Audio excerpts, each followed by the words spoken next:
Please welcome Representative Don Bacon to the stage. I need to get a copy of this video so I can show my wife. She just may be impressed. I don't know. No, thank you. I appreciate the recognition. I'm grateful to AmeriCorps. Also very grateful to the With Honor team here. Rye Barcott's helped us get this started. He's a great leader. I've enjoyed working with Chrissy Houlihan, who's over here in the corner. And she's been the ranking member, and I've been the chair of the Quality of Life movement. I'll come back to that in a moment. But Republicans and Democrats can work together for big things, and her and I have showed it this past year. First of all, first thing I want to say is service and volunteering is what makes America special. You can look at the number of private dollars that Americans give and the time they donate to causes. No one in the world matches what we do. It's part of our DNA, and we got to protect that and foster that, nurture it, and grow it. Because we have the greatest country, most powerful country, most vibrant country, most charismatic country, and it's part of this is because of the service and volunteering that we do. So I wanted to say that up front. 2, serving and volunteering changes us. Serving in the military changed me. I worked on a farm until I was 21 years old, baled hay 4 times a year, knew how to drive. I was driving trucks at 13. That was my perspective. But when you join the military, you work with people from Puerto Rico, Alaska, Hawaii, Maine, and suddenly you start thinking like an American, not like a Midwest farm boy, right?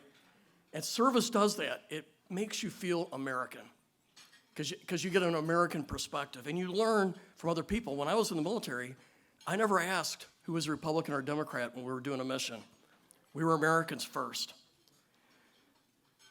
Third thing I'd like to, thanks.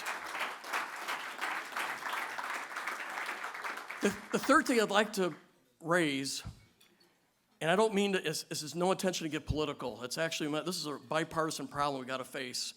The reason we're facing money problems and trying to fund AmeriCorps is that we have this looming debt coming at us. 70% of our budget today is mandatory spending. 30% is discretionary. And it's going to keep getting higher because we're an aging population. It used to be 15-to-1 workers to retirees. Now it's 3-to-1. We're going to go to 2-to-1. I think Republicans and Democrats, we got to sit down and figure out how do we face the structural problem, because once we do, we will have the money to fund our military, to fund AmeriCorps, and do the things that we really want to do. We have $1 trillion worth of deficit with the interest this year alone, $1 trillion in interest. It makes it hard to fund things that we should be funding. And so we got to come together in a bipartisan way and tackle this big problem staring us in the face.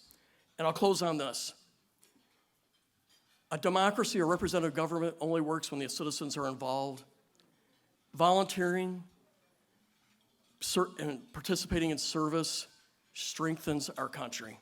And we need to nurture that if we want to maintain this great home, the land of opportunity, the land of freedom that we love for our kids and grandkids. Thank you for thinking of me tonight.